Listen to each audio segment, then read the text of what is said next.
De ninguna manera son deportes o disciplinas exóticas. Los Juegos Olímpicos de Invierno es la convivencia de los del norte del hemisferio, que practican estas disciplinas como parte integral de su vida. Conviven con la nieve, conviven con el hielo, conviven con el frío, y de ahí surgen los deportes de forma natural. No es casualidad, pues, que Noruega sea la potencia que domina, que hoy los alemanes los hayan retado, que aparezcan ahí los norteamericanos, la opción de los asiáticos.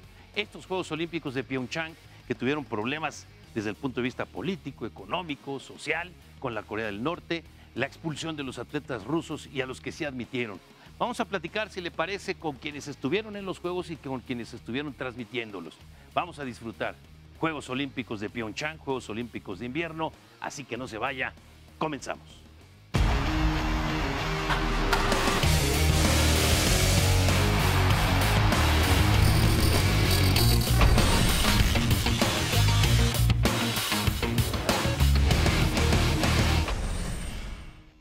Juegos Olímpicos de Invierno, como ya lo señalamos en alguna ocasión y como lo acaba usted de escuchar, son la respuesta a los Juegos de Verano, pero no la reacción.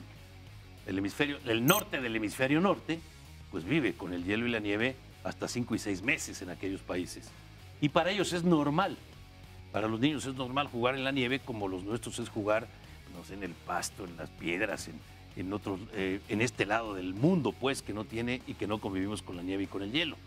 Por ahí se sofistica y dice, bueno, en el hielo sí, porque tenemos las pistas y, bueno, tenemos en el Zócalo una cada invierno y nos sentimos ahí los grandes patinadores. Pero es una realidad y esa realidad tiene sus Juegos Olímpicos. Y hubo un momento y un tiempo en que esos Juegos Olímpicos eran exóticos, hasta que los del norte, del hemisferio norte, asumieron que eso era para ellos la convivencia de todos los días. Por si eso fuera poco, comienzan las especialidades, comienzan los países dominadores, que son algunos diametralmente opuestos a lo que vemos en verano. Así que, pues vamos a comentar y vamos a platicar y a disfrutar con ustedes, con quienes los vivieron de una o de otra manera, los vivimos, yo los viví como aficionado. Ahorita les presento a nuestros invitados, uno de ellos estuvo allá en Pyeongchang, el otro estuvo narrando aquí, en la imagen que tuvo Canal 11. Así que si le parece, sin más ni más, presentamos a Roberto Peláez. Robert, pues estuviste en Pyeongchang, como has estado en otros Juegos Olímpicos, como has estado en Copas del Mundo, como has estado en muchos eventos, pero esto de ir a Corea e ir a unos Juegos de Invierno debe haber sido muy interesante, así que te agradezco que hayas tomado la palabra y estés aquí con nosotros. ¿Qué tal, Alfredo, amigos? Y bienvenidos a este programa para hablar un poquito de estos Juegos Olímpicos Invernales en Pyeongchang, en Corea del Sur. Una experiencia realmente gratificante. Y sí, como bien lo decías, pues países que realmente en Juegos de Verano pues no pintan. El caso de Noruega, en este caso, que es el país que quedó en primer lugar en la tabla y con récord de medallas, además, lo estaremos comentando, lo de todo estaremos platicando, y la experiencia realmente formidable estar en unos que ahora sí fueron unos Juegos Olímpicos porque hubo nieve de veras. Y porque en otras ocasiones pasó desde Torino, que de pronto no hay nieve. ¿Qué pasaba antes de antes? Pues ni rezar, ni colocando como los apaches que clavaban los puñales para que no. Y hoy hay nieve artificial, es decir, es nieve pero fabricada, es nieve igual, que la utilizan los llamados resorts o los sitios en donde la gente va a esquiar. Te garantizan que en Semana Santa va a haber nieve, sí, sí va a haber nieve en Semana Santa. En Año Nuevo también. Bueno, en Juegos Olímpicos, pues también. Jorge Pinzón, seguimos de cerca estos Juegos y una vez más con todo tu archivo y todo lo que nos puedes comentar de anécdotas y sobre todo de datos precisos. Gracias, Alfredo, un honor estar aquí contigo, con Roberto, que nos conocemos desde hace mucho tiempo, también Armando. Gracias. Pues Juegos de Pyeongchang con muchas facetas, siempre los Juegos Olímpicos. Faceta política por la relación con Corea del Norte, faceta del dopaje con este problema del equipo de Rusia, faceta deportiva, por supuesto, Alemania dándole pelea a Noruega en el cuadro final de medallas y con una final de hockey sobre hielo que resultó bastante espectacular. Efectivamente, el hockey sobre hielo es equivalente al fútbol. Y Armando, pues la experiencia está narrando estas especialidades de las que no somos, yo no digo afectos, porque sí, somos afectos porque nos gusta, pero no somos fanáticos y aficionados.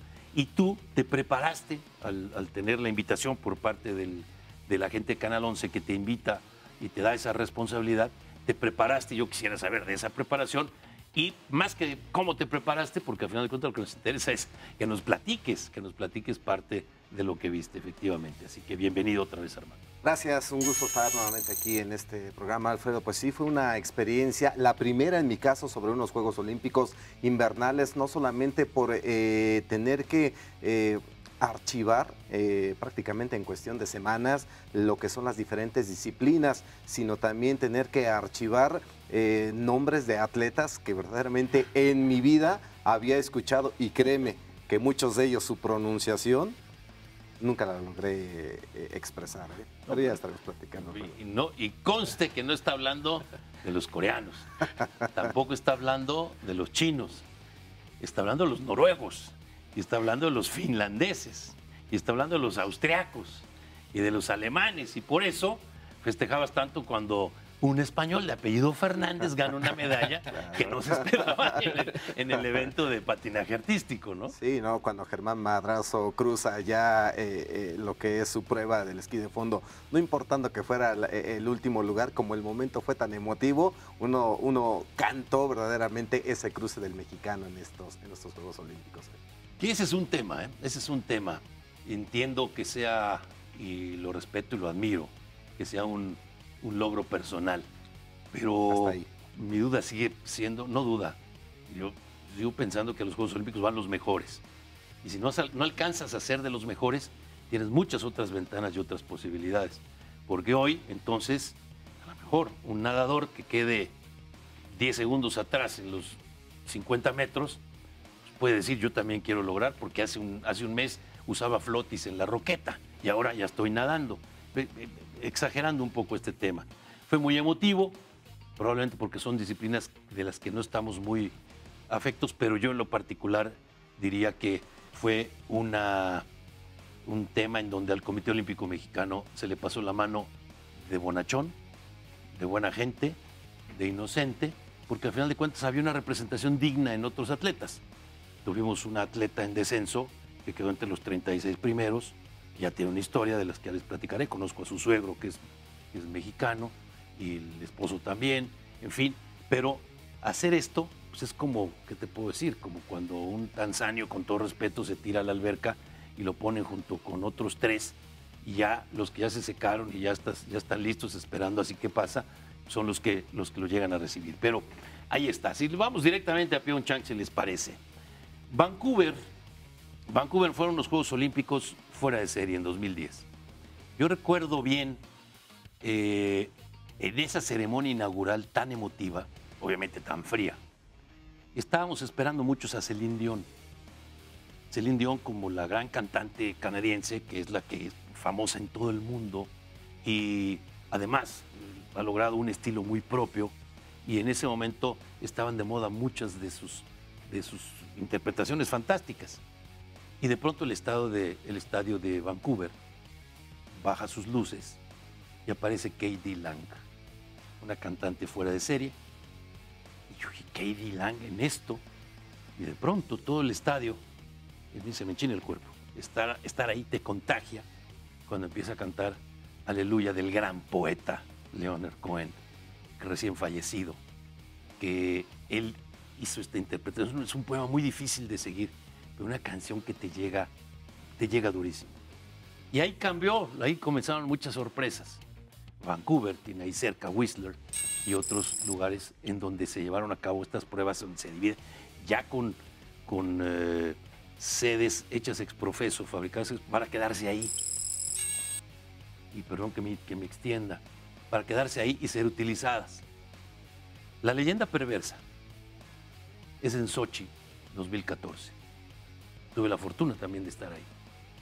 En Sochi 2014 se acusa y se señala con ignorancia que los rusos gastaron cerca de, ¿qué tienes la cantidad? ¿40 millones de euros? Sí, mucho más. A ver.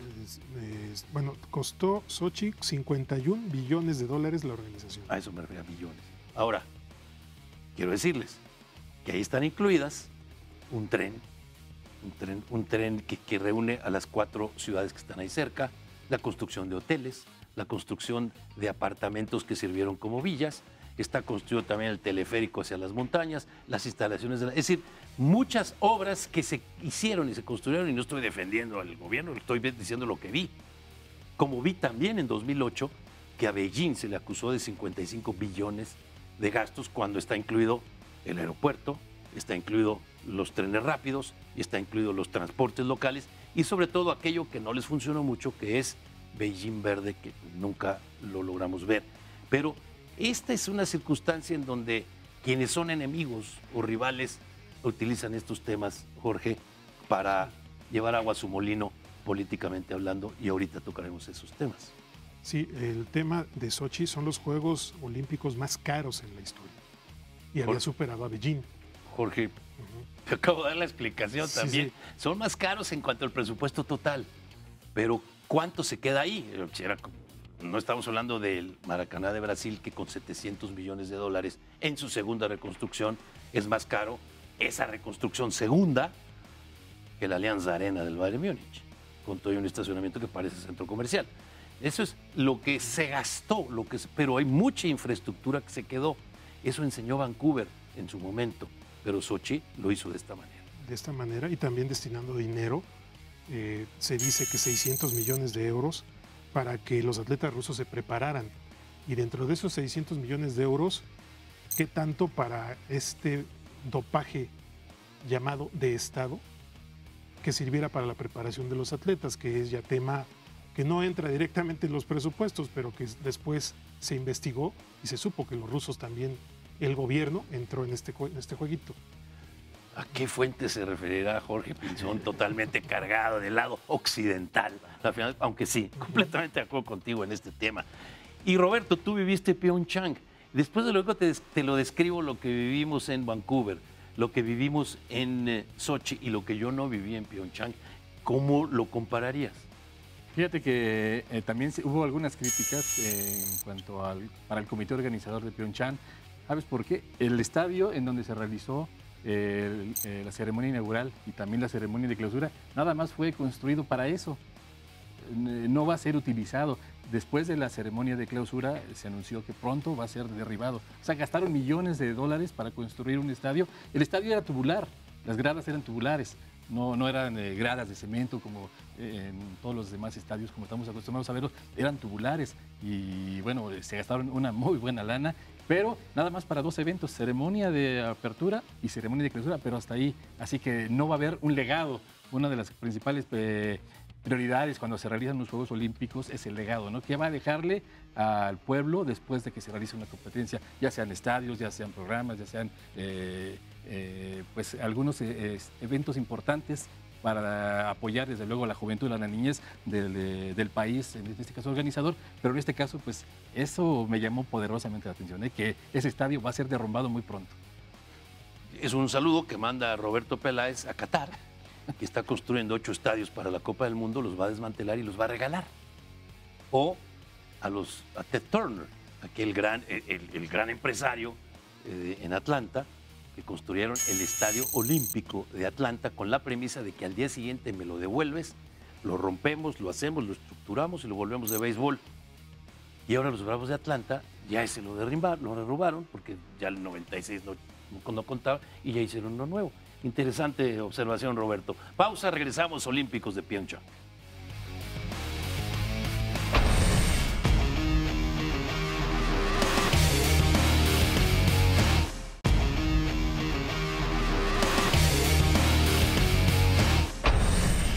Y bueno, 2 temas marcaron sin duda una nueva ruta histórica para el movimiento olímpico, todo, no solamente el de invierno. Comenzamos con el primero.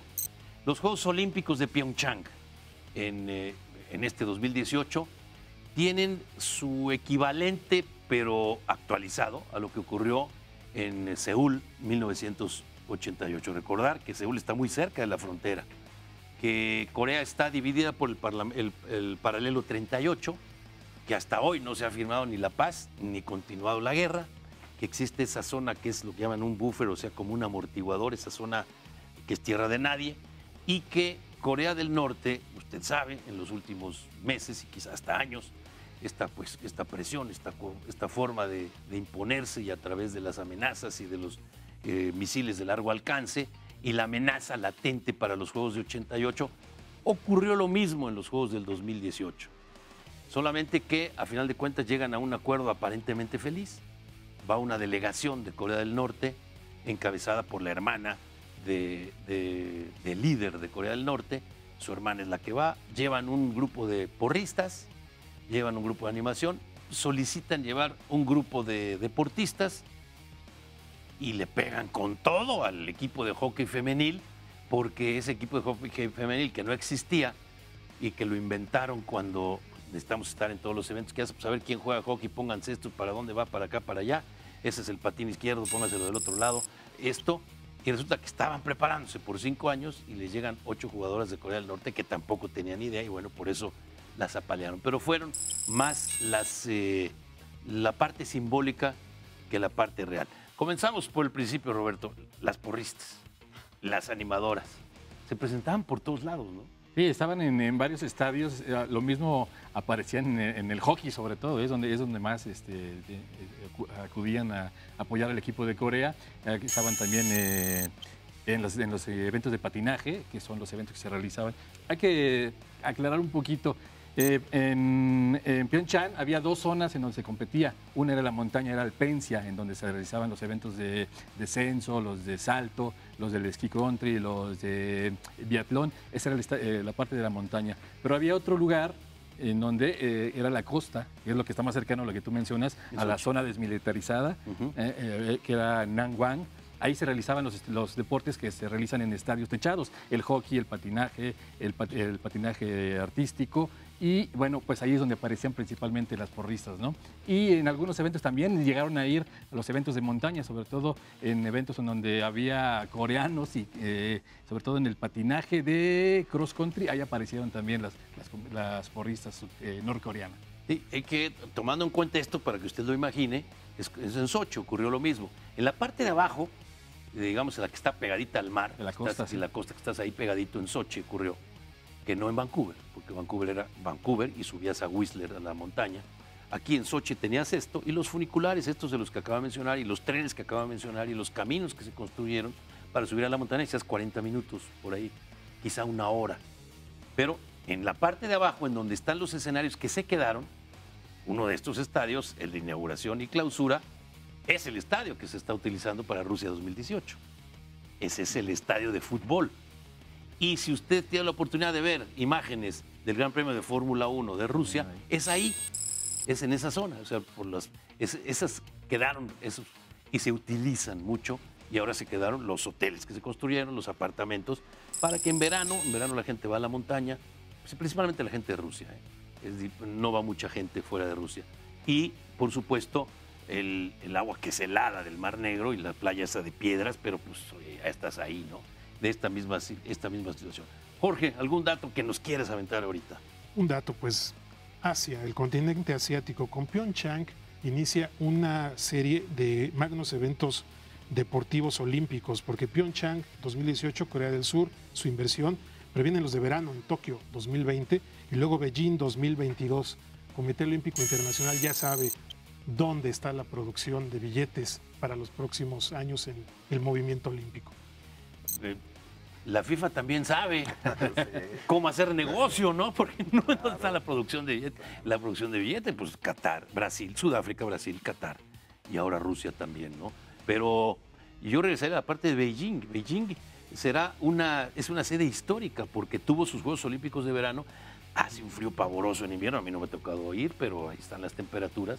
Y también tiene capacidad de esto, y no solamente tiene Beijing la montaña ahí cerquita, tiene la muralla china por si faltara algo, ¿no? O sea, Beijing va a ser espléndido, supongo. Esto faltan 4 años. Faltan 4 años, y Tokio 2020, que ya fue sede de Juegos Olímpicos de verano, 1964, pero ahora en 2020 también tienen suficiente capacidad tecnológica, sobre todo, que es lo que se busca. El desarrollo de la tecnología en Pyeongchang 2018 también fue un apartado diferente en las transmisiones de televisión. La cobertura fue impresionante y la variedad de tomas que yo vi en cada una de las transmisiones, quizá Roberto no las vio porque estaba ahí, pero nos llegaban las imágenes y era impresionante los paisajes que todo eso tenía. Perdón si me pongo sentimentalón, pero pues las Por favor, imágenes estaban ahí Por favor, y en alta definición además. delante de todos ustedes, amigos de Canal 11, es como vamos a quitarle la inocencia en este tema. En Río de Janeiro, los Juegos Olímpicos de Río de Janeiro 2016, yo platicaba con mis hijos y me decían, esto es fantástico, cómo están subiendo los escalones. Y no, nosotros lo que veíamos era un cuate que estaba haciendo así como que subía escalones y todos los cuadritos eran pues virtuales. Y luego había unos así como que se asomaban, pero mucho fue virtual. Aquí la pregunta, Robert, tú que estuviste ahí, se habla de cerca de 2,000 drones que volaron al mismo tiempo. ¿Fue cierto? ¿Lo grabaron antes? ¿Tú lo viste en la inauguración? ¿O le dejamos la duda a Jorge? Sí, fíjate que sí hubo drones, quizá no tantos como los que mencionas, pero sí hubo muchos drones que estaban en los alrededores, no solo durante la inauguración de estos Juegos, sino también durante la celebración de algunos eventos deportivos. En varios estadios estaban recorriendo. No sé si vieron la transmisión del cross country en los estadios, el biatlón. Ahí aparecía el dron, cómo iba siguiendo exactamente encima de los corredores, de los competidores, cómo iba siguiendo en tomas espectaculares. Sí hubo mucha tecnología en ese aspecto de drones, pero no tanto así como cientos o miles, no. Pero se hicieron figuras con los drones. Regreso a 2008, Beijing 2008, hay de pronto viene pues todo lo que la trama, lo que se utiliza en la inauguración después de aquellos tambores fantásticos. Son como unas huellas enormes que van caminando hasta que llegan al estadio y ahí se posan en el estadio. Yo las vi en la televisión, pero como estaba dentro del estadio dije, ahí hay una, pero mira cómo venían desde acá. Pues no es cierto, habían sido grabadas por anticipado, pero estoy hablando de 2008 al 2018. La tecnología ahora, esas figuras que se formaron extraordinarias, fantásticas, con drones iluminados, ¿le quitas la inocencia a Jorge o nos dice si fue real o no fue real, Roberto? Sí, la verdad, la tecnología en este caso sí jugó un papel muy importante y sí, desde luego se hicieron en el momento. Sí, se hicieron en el momento, aparecían las luces, y ahí aparecían las huellas, todo se hizo en el momento, no fue pregrabado. Al menos lo que yo alcancé a ver desde mi lugar de ahí del estadio, sí, en ese momento se realizaban las figuras, todos los efectos tecnológicos, ahí se dieron en el estadio. Es que fue un derroche de arte, la verdad, el campo iluminado de diferentes formas, colores, luces, la combinación de producción que tuvo Pyeongchang en la clausura y en la inauguración también, es impresionante. La música combinada también, sus tradiciones, quizá no la entendamos tanto, estemos tan reconocidos con ella, pero para ellos era muy importante como forma de expresión cultural que hay que saber apreciar en estos magnos eventos. Pues, sin duda, pero eso es cuestión de cada quien, ¿no? Eso es cuestión de cada país y lo que quieras mostrar al mundo. Y sí fue extraordinario, fue fuera de serie, Armando. Yo lo que quiero comentar es que hay que entender que esto a final de cuentas se ha vuelto un espectáculo para la televisión, para el mundo, ¿no? Y por eso hay que tener desarrollo de programas, de softwares, de aprovechamiento de toda la tecnología para que esa visión que se dé al mundo sea espectacular, para que se quede precisamente ahí en nuestra memoria para siempre. Recordarás en Los Ángeles 84, en los Juegos de Verano, cuando apareció el tipo acá con su máquina atrás y unos como cohetes y empezó a volar, y apareció ahí en el Estadio Olímpico de Los Ángeles. En ese momento fue algo sumamente espectacular, que todo el mundo se nos quedó grabado. Yo era un niño, era un chiquillo, no quiero decirles que ustedes ya estaban laborando como periodistas en la cobertura de esto, pero yo era un niño y fue algo espectacular. ¿Se imaginan la impresión que causó todo esto en la población infantil que tuvo la oportunidad de ver? Insisto, esto ya es un espectáculo para la televisión y creo que fue perfectamente aprovechado por los coreanos. Yo tuve fortuna, fueron los primeros Juegos Olímpicos que cubrí. Tuve fortuna de estar en el estadio. Y por supuesto se me queda ahí. Pero a mí en lo particular, y es cuestión de gustos cada quien, aquí cerraremos el tema inauguración, clausura, me sigue gustando más el derroche humano. Y me quedaría de todo esto que acaban de mencionar, con aquel juego de 2008 tambores, de la tradición china, de esos 4 minutos que nos marcaron y que cada tamborazo se encendía el tambor. No hubo nada virtual, fue extraordinario. Y yo voy más por ese aprecio, por el aprecio a la, no desprecio la tecnología, al contrario, hay que utilizarla. Pero esa riqueza, o las melodías, o la música, o los vestuarios, todo eso nos quedamos. Pero vamos pues, si le parece, después de esta pausa, a la montaña y al hielo invernal en Pyeongchang.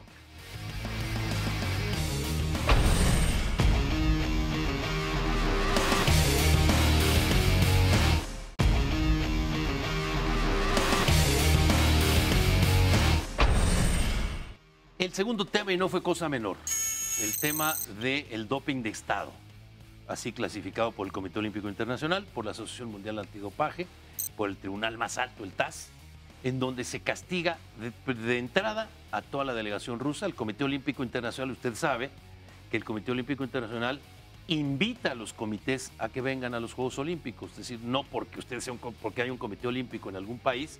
Vamos, el protocolo dice tienes que esperar a recibir la carta, ¿no? Y sí le va a llegar, ¿eh?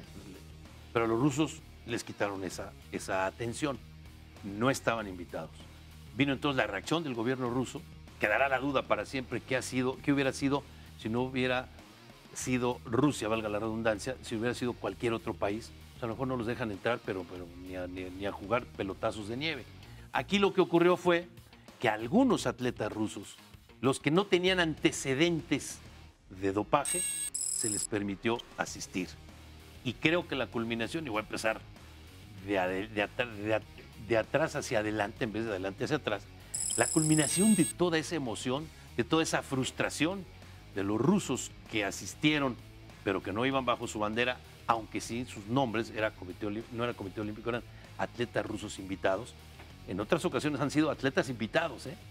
No se dicen los nombres de los países, pero Rusia es un peso pesado, es un peso completo, es un peso específico, y por esta razón fue así. Cuando en el hockey sobre hielo, que es el equivalente al fútbol, ganan una medalla que no se esperaba que ganaran, la misma que no ganaron en Sochi, en donde quedaron en quinto lugar, ganan la medalla de oro y al final rompen el protocolo, y mientras estaban las notas del himno del movimiento olímpico, ellos cantan a capela su propio himno. Yo lo vi en la televisión y me emocionó. Roberto, ¿tú estuviste ahí? Sí, exactamente, estuve ahí en esa final, donde el equipo de atletas olímpicos rusos, como se le llamó, venció en la final a Alemania. Hay que tener en cuenta que Alemania no era un rival fácil, ¿eh? No era un rival fácil, venía de dar la sorpresa. Nadie pensó que Alemania podía meterse en hockey sobre hielo. En fútbol sí lo sabemos, no es la potencia, Alemania siempre gana, pero en hockey nunca había destacado hasta ahora. Empezó Alemania perdiendo incluso 2 partidos, pero fue remontando hasta llegar a la gran final. Y si Alemania hubiera ganado esa medalla de oro, hubiera sido líder del medallero. De ese tamaño era la importancia de ese partido. Los rusos, realmente impresionante el estadio, Alfredo, Armando, Jorge. Lo que se vivió ahí era un auténtico manicomio. Totalmente lleno el estadio de banderas rusas. Por ahí también, antes de iniciar los juegos, había mencionado que se iba a prohibir la entrada de banderas rusas, y no, estaba completamente atascado de banderas rusas. Los rusos llenaron ese escenario y sí fue impactante cómo a capela cantaron el himno ruso mientras estaba cantándose. Realmente fue sensacional, pero los rusos han demostrado que tienen un amor hacia su país, hacia su bandera. Los aficionados, me refiero, y desde luego también los jugadores, que dieron una gran demostración. Realmente me impresionó cómo se llenó ese estadio y ese coro como unísono, a capela. Realmente retumbó el estadio impresionante. Jorge, números, hockey. Pues recuperó de alguna forma este equipo de atletas olímpicos de Rusia esa tradición ganadora que alguna vez tuvo la Unión Soviética en hockey sobre hielo. Se han alternado Canadá y la Unión Soviética las medallas de oro. Canadá ha ganado 8 veces el torneo de hockey olímpico. Tuvo una... Permíteme. Sí. 8 veces. 8 veces. Canadá ha ganado 8 veces. Y el equipo llamado Unión Soviética o equipo unificado, que también era con atletas rusos, en Albertville 92 ganó la medalla de oro y desde entonces no había vuelto a ganar el hockey sobre hielo hasta ahora, a Pyeongchang 2018 como atletas olímpicos de Rusia. Y hablamos de etapas. Canadá ganó las 5 de las primeras 6 ediciones de los Olímpicos de invierno. Después vino la Unión Soviética del 56 al 88 con medallas de oro.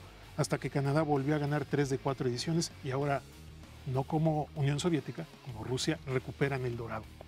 Hay dos puntos aquí que hay que matizar, ¿no? Desde luego, en Canadá es el deporte nacional. En Rusia es uno de los deportes nacionales, el otro es el fútbol, en donde no la pegan, ¿eh? Pero ahí está.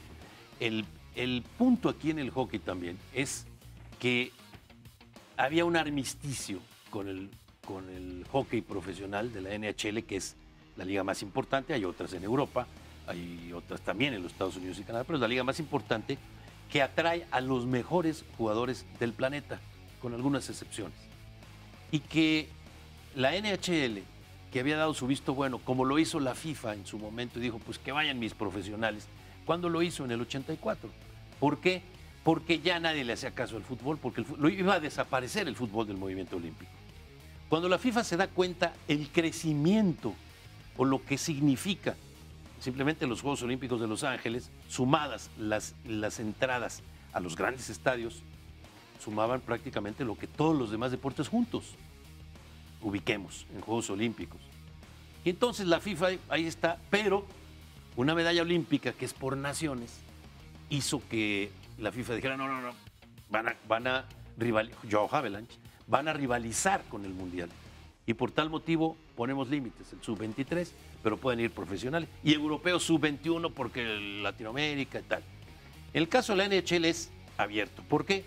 Porque la NHL tiene a jugadores de todas las nacionalidades. Tiene a rusos, tiene a checos, tiene a canadienses, tiene a los, obviamente, norteamericanos, rumanos. Buscan el mejor talento de todos lados. Y entonces el enfrentamiento se debió dar en Sochi. Y el gobierno ruso pagó incluso un dinero extra a los equipos que tenían a jugadores rusos, precisamente para poderlos contar con ellos antes. Y algo que era muy importante, ¿qué pasa si se lesiona un atleta? Y entonces el gobierno ruso, a través de su comité olímpico, dijo, ahí está el seguro. No, pero aquí es un seguro muy capitalista, pues va de nuevo, ¿no? Entonces, la NHL se da cuenta que en el tiempo de los Juegos Olímpicos es de naciones, y de naciones son arraigos, lo que tú comentabas hace un momento, Roberto. Y en esos arraigos, pues es más importante ver al equipo de Estados Unidos que a los Pingüinos de Pittsburgh, ¿no? Es más importante verlo que al equipo de Calgary, no, queremos ver al equipo de Canadá. Y faltando unas cuantas semanas, rompen relaciones, dicen no van los profesionales. Al no ir los profesionales, aparece lo que es la segunda división del hockey, y dice nosotros sí. Entonces, digamos que estaban en igualdad de circunstancias. En Sochi fue un fracaso. Yo recuerdo haber asistido, así como tú asististe a yo asistí en Sochi, esperando que ganara el equipo de Rusia, porque eso se prepararon, pero el golpazo fue tremendo, quedaron en quinto lugar. Y el estadio se vació, Roberto. Se empezó a vaciar cuando venía esa derrota, y bueno, lo demás es historia. Entonces, el hockey tiene un significado muy importante. Muy importante. Lo viviste, Roberto. Lo apreciaste tú a través de las pantallas, Armando. Pero viendo eso, ¿qué sería tu conclusión del hockey? Pues que va a ser en un futuro inmediato, porque creo que los Juegos Olímpicos de invierno ya no van a ser simplemente la colita ahí de los Juegos de verano o la fiesta a la que, bueno, pues si vas, qué bueno, si no vas tampoco. Creo que están tomando en la actualidad su espacio, se están convirtiendo en un ente incluso económico poderoso, en el que las naciones que lo albergan o las que asisten ya lo están tomando en cuenta desde otro punto de vista, no solamente el deportivo, que debería de ser el principal, ya juegan cuestiones y factores económicos, políticos, incluso hasta religiosos, han tenido que ver en torno a los Juegos Olímpicos de invierno. Lo que yo aplaudo de todo esto es que no hubo la censura a través de las transmisiones como quizás en otras ediciones en décadas anteriores. Se permitió precisamente que se escuchara a capela ese himno nacional ruso, no se interrumpió la transmisión, no se dejó de tomar a los atletas rusos cuando en la ceremonia de clausura aparecieron con la bandera de su nación. Creo que esto significa que los Juegos Olímpicos de invierno están tomando ya su lugar como corresponde en el mundo. Y pues y otro punto que será muy importante, cuestión de tiempo nos tenemos que ir acelerando, es dejar el hockey por un lado, irnos a la pista. En la pista de hielo, este rectángulo, pero no con esquinas, que mide 50 por 20, 46 por 30, en donde se disputan competencias de velocidad, que durante mucho, que no son que son las de corta distancia, y las de más larga distancia, pues son incluso en ríos o en lagos, como acostumbra para los holandeses. Ahí la aparición de un tiempo a la fecha de los asiáticos, Sí. coreanos, chinos, japoneses, Jorge. Pero no le ganaron a Holanda. Holanda sigue siendo la potencia. Ganó 7 medallas de oro de 14 posibles. Holanda mantuvo su hegemonía. Holanda, porque los niños holandeses cuando van a la escuela van en los ríos, en los canales, ¿no? Van con sus patines, ¿no? Sí, sí, Y sí. Holanda, además, con una fortaleza extraordinaria y sobre todas las cosas manteniendo esa hegemonía. Pero en las pistas cortas sorprenden sin duda, Roberto, los asiáticos, los chiquitos. Sí, esa es la diferencia entre esos dos, los patinajes. El de la pista larga es donde menciona Jorge que domina Holanda, que sí fueron más de la mitad de las medallas las ganó el equipo holandés con Sven Kramer, un patinador sensacional. No ha perdido una sola carrera desde 2006. Ha ganado 3 Juegos Olímpicos, ha ganado 10 campeonatos mundiales, ganó aquí fácilmente y bueno, él encabeza esta escuela, ¿no?, de patinadores holandeses que realmente son la máxima potencia en el patinaje de pista larga, pero en pista corta, efectivamente, los surcoreanos sorprendieron, los japoneses, también por ahí hay chinos, incluso muy, muy buenos. Los conjuntos asiáticos se están especializando cada vez más en la pista corta y bueno, pues le arrebataron varias medallas a equipos importantes como a Canadá, como a Italia, que normalmente dominaban otras ediciones de Juegos Olímpicos invernales. Ahora, pues ya aparecieron en el medallero los surcoreanos, sobre todo, teniendo el apoyo de la gente. Y por otro lado, bueno, pues ya estamos cerrando nuestro programa, pero nos quedan todavía un bloque. Iremos al equivalente a la gimnasia en los Juegos de Verano, pero mucho más espectacular en el patinaje de figuras, que siempre se roba, primero, el corazón de la gente, segundo, los mejores horarios de televisión y tercero, la desesperación de cuando usted está viendo y dice, pues ya pónganme otra, ¿no? Pónganme los descensos. En este momento está el de descenso, pero esto fue sensacional. Y cada año y cada vez que hay mundiales y cada vez que hay Juegos Olímpicos, la música es la que gobierna todo. Ese idioma universal donde no se necesitan palabras, sino el sentimiento. Y esa parte lo vamos a ver si les parece. Y también ahí estuviste, Robert, después de la pausa.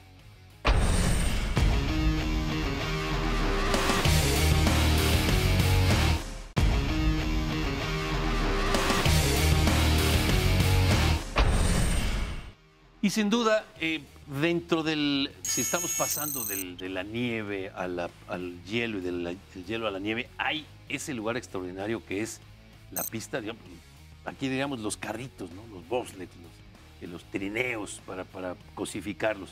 Pero a ti te tocó estar transmitiendo mucho esto. A ver, ¿qué te llamó la atención de todo eso? Muchísimas cosas. Fíjate que hablabas en cuestión del patinaje, como la música, que es el lenguaje universal, te atrapa conjugado con la dinámica que tienen los patinadores a lo largo de la pista, y el narrador ya no tiene que decir absolutamente nada, ¿no? Porque todo está dicho por el patinador y por o la pareja y la música de fondo. Y cuando acaba es cuando tú empiezas a intervenir. Bueno, ahora si nos trasladamos a lo que dices que son los descensos, el bobsled, el skeleton, me agrada mucho el pensar que la solemnidad, la rigidez de unos Juegos Olímpicos de invierno se ha hecho a un lado, y tal vez el arte encuentra un punto donde expresarse una vez más. Lo que más me llamó la atención son los cascos que utilizaban los competidores del skeleton al momento de descender. ¿Por qué? Porque son diseños que están hechos precisamente para la televisión. En el momento que ellos bajan la cabeza, todo el arte que se vislumbra a lo largo del casco me parece sensacional. El coreano que llevaba el casco de Iron Man te permite expresar algo que traes quizás como hobby, como afición. Seguramente este cuate tiene todas las películas de Iron Man, pero creo que son los juegos los únicos en el mundo donde los aditamentos te permiten precisamente expresar algo más de tu afición, y que en ningunos otros juegos ni en ningún otro deporte creo que es posible hacerlo, ¿eh? Y fíjate que dices algo muy importante. Fórmula 1 permite ciertos diseños, pero con patrones estandarizados. Exacto, y claro. con patrocinadores. Sí, sí, sí. Pero esta libertad de expresión que vimos en Pyeongchang y que ya lo habíamos visto en Sochi y que antes también, y que lo tienen también, oye, la portera del equipo de hockey femenil de los Estados Unidos llevaba uno con una estatua de la libertad que salía así como emergiendo. Y fueron a una discusión para ver si no estaba haciendo un mensaje político para su país. A ese nivel llegó el casco de esta mujer que decía, pues es mi país. Finalmente pudo mantenerlo. Pero yo antes de irme a la pista del extraordinario, lo que hemos visto, que vimos muchísimo del patinaje artístico, yo me brincaría al medio tubo, al pipe que le llaman, ¿no? al que viene de los X Games.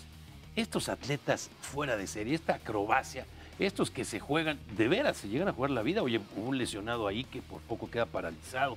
Esto, Roberto, tú también estuviste, platícanos que un frío espantoso, desde luego, pero... Sí, en cuanto al frío, sí, realmente eran condiciones muy, muy extremas, hasta el grado de estar a, no sé, 20 grados bajo cero. Y sí, es muy espectacular. A partir de los X Games, que se realizan casi cotidianamente en California.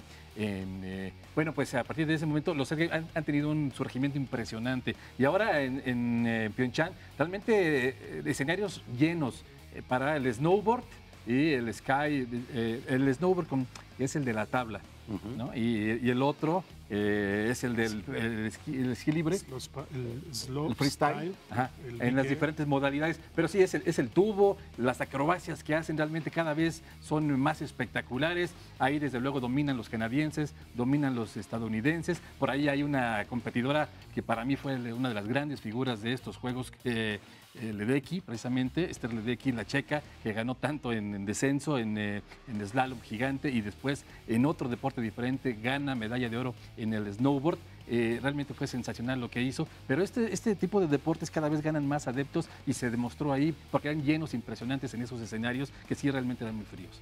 Y bueno, estamos dejando de lado la mitad de los juegos, que es el descenso, ¿no? El esquí alpino, que es la base fundamental de esto, es decir, es el descenso, que vas por las puertas, y tienes cualquier cantidad de modalidades, pero es la mitad de los juegos, el descenso. Ahí estuviste también, Robert. Sí, ahí desde luego se esperaba mucho de Lindsey Vonn, la esquiadora estadounidense que alguna vez fue novia de Tiger Woods. Ya sabía yo, ya sabía. Dije, no, ¿cómo se nos va a olvidar? Sí, ahí es donde uno dice, ya no le voy a Tiger, ¿no? Porque después de... Sí. Y realmente ella venía de... una lesión impresionante. Una lesión, venía de perder a su abuelo que la afectó mucho psicológicamente, y se esperaba mucho de ella, y desgraciadamente pues no pudo. Solamente una medalla de bronce fue lo único que pudo conseguir Lindsey Vonn. Las grandes figuras, desde luego, fue Marcel Hirscher, el austriaco, que gana 2 medallas de oro, que acaba de ganar, por cierto, el Globo de Cristal como el mejor esquiador de la temporada. Y desde luego también por ahí estuvo Mikaela Shiffrin, una norteamericana, que ganó una medalla de oro. Y desde luego la que ya te decía era Ledecky, que fue la ganadora del descenso, dando la sorpresa porque nadie esperaba que ella pudiera ganar, y lo consiguió. Jorge, no es casualidad que los noruegos sean los más ganadores en la historia de estos juegos, y se da en la nieve, no tanto en el hielo. Sí, Noruega sigue siendo el rey de los Juegos Olímpicos de invierno. Lo era antes de Pyeongchang, lo sigue siendo ahora con 132 medallas de oro ganadas, 125 de plata, 111 de bronce, pero 368 medallas. Más que los números para meternos a cosificar, dominan el esquí, dominan los descensos, y ahí es en donde, al dominar esto, en donde austriacos, por eso es alpino, ¿no? Los Alpes, los austriacos, por ahí a veces los italianos se meten a pelearles, pero son los países nórdicos, principalmente Noruega. Independientemente de numerificar esto, nos podemos poner a decir, ahí es en donde gana Noruega. Sí, su tradición en estos deportes es de decenas de años, es decir, del origen de los Juegos Olímpicos de invierno, ellos lo han practicado, tomando en cuenta también el biatlón, que es la prueba de esquí cross country con tiro también, lo han dominado. Todas esas pruebas que surgieron de la naturaleza por cazar, por trasladarse a un lugar, se convirtieron en disciplinas olímpicas que manejan ahora a la perfección. A eso es a lo que me refiero, finalmente regresas a las bases. Por esto eso es lo fundamental y lo importante. Y todas las modalidades, el descenso, el gigante, el corto, claro, en fin.